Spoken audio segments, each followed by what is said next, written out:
Hello everybody, how are you doing? It is Sunday, December the 5th.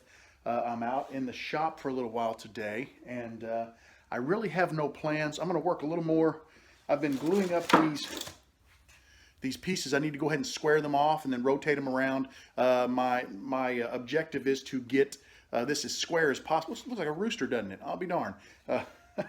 My objective is to get that kind of as square as possible so I can cut as many blanks out of it as I'm able. That's just all of the spare pieces I started working on last time I was in the shop. So we'll start off by cutting some of those long ends off and then squaring up the sides and getting things glued on that.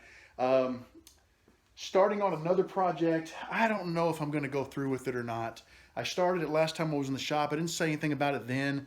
I think I'm going to hold off on it and just see.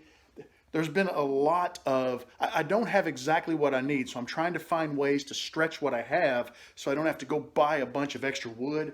So if I'm able to stretch this wood to what I want to stretch it to or how I need to stretch it, I'll talk a little more about it. I also really need to get a hold of the guy that sharpens saw blades. There's a guy, actually, he's got a business right over by where the kids go to school, and that's what he does. He sharpens saws, blades, knives, whatever.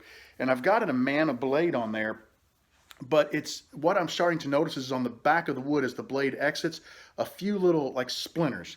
And that generally means that there's an issue. I don't know enough to tell you what that issue means other than the blade is either getting dull or extremely dirty are two of my guesses.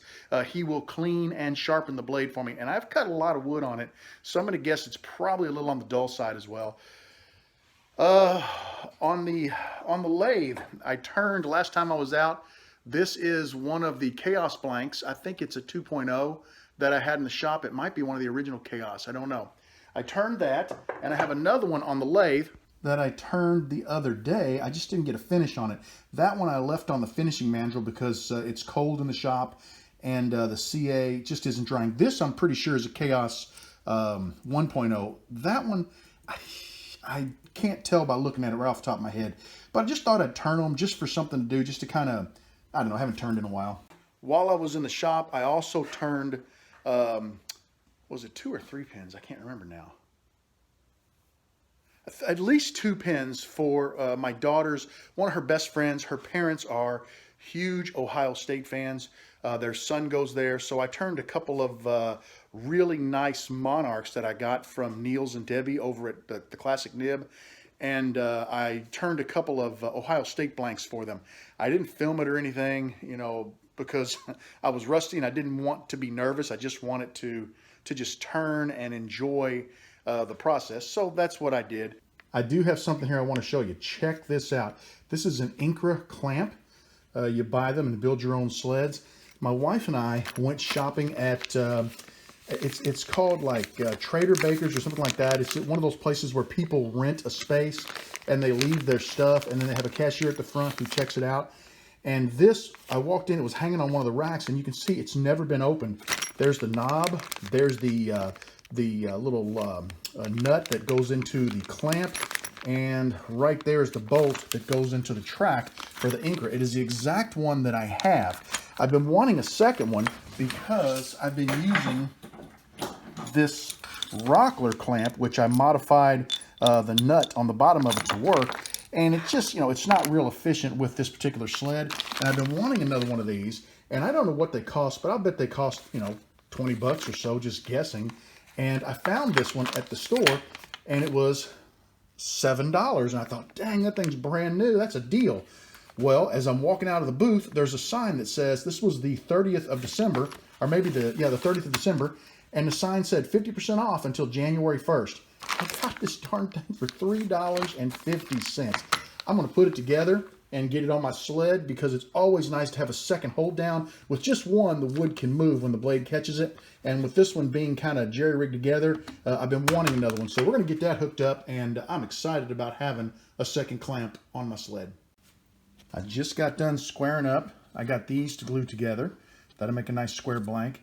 There's a couple pieces here that I'll glue together, and then I'll be able to attach them to this to make it a little larger. And then there's a couple pieces here that I'm going to glue together, 2 or 3 pieces.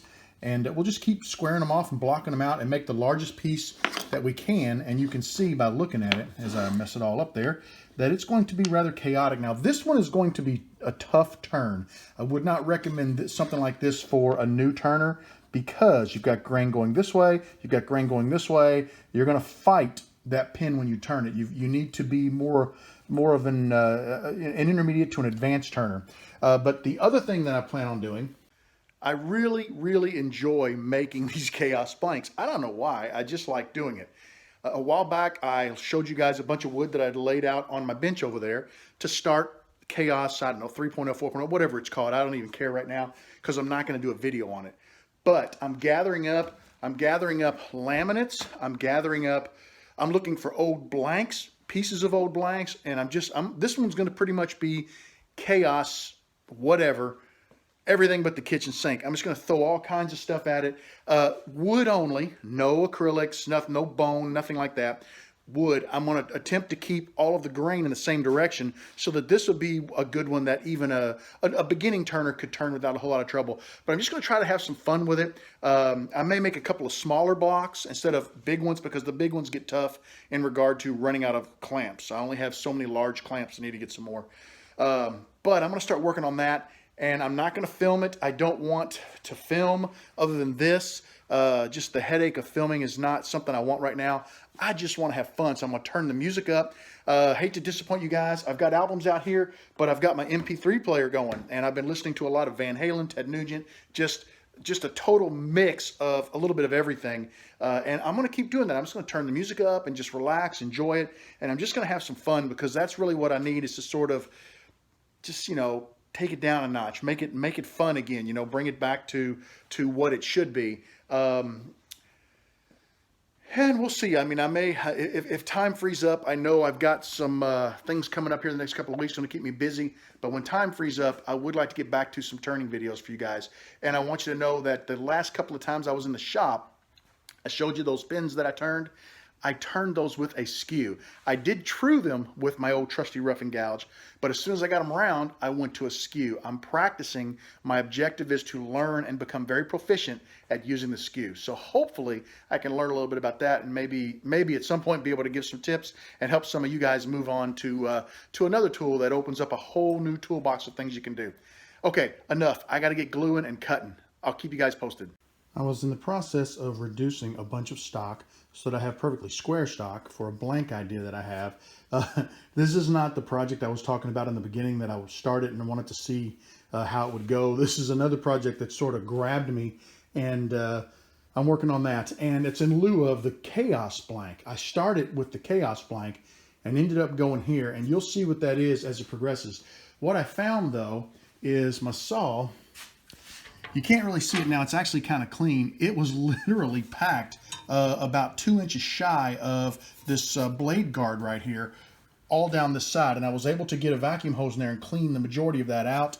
There's a lot of stuff packed up in the front of the saw and some stuff packed over in the left that I can't get to. So I'm going to take this table saw, roll it forward. I'll take the back panel off, and I should be able to access it and clean it out really well. I usually run a dust collector, and you can't really see it, but there's a hole on the bottom that I can plug into.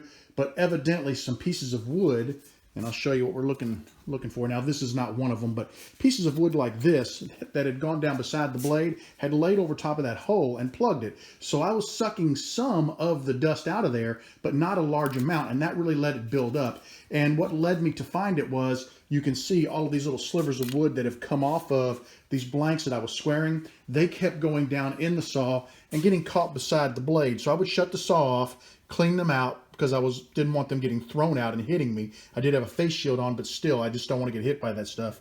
And that let me see what was going on down in there. So I'm going to take the time to clean it out, get that port open back up so that I can begin using it again.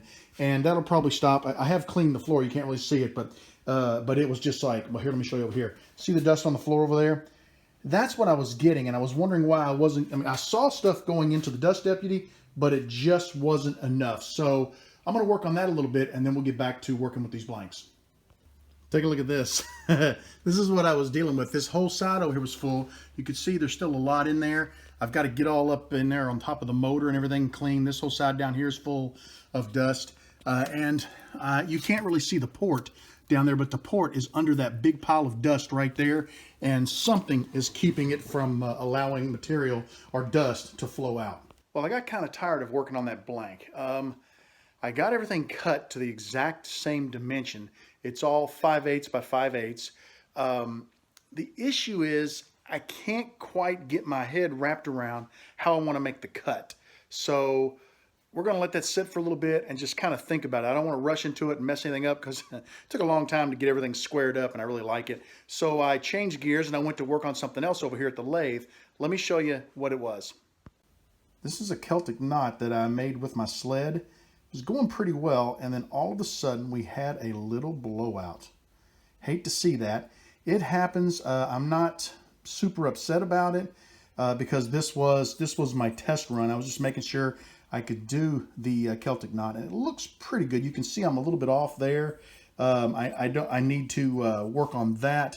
I think that's more of an angle than anything. Like that side, you can see that's off too. See how that's low and that's high? But you know what? It's the first one. It was a test. That one actually looks really good. So I think we were getting close. What I'm guessing the reason why these are off like that is because I probably did not go straight down through the center of the blank when I drilled. And that's probably why this side looks really symmetrical. And that side's not too bad. It's a little off. But like I said, it was a test, and happy with it. It's time now to change gears and think about making another one. I think that's going to be it for me tonight, guys.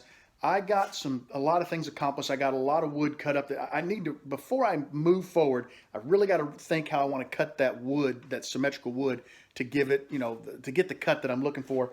And then the Celtic knot, I want to put some thought into what I can do to the sled just to make that a little better, because see, and what's weird is it blew out. I actually used epoxy on that one.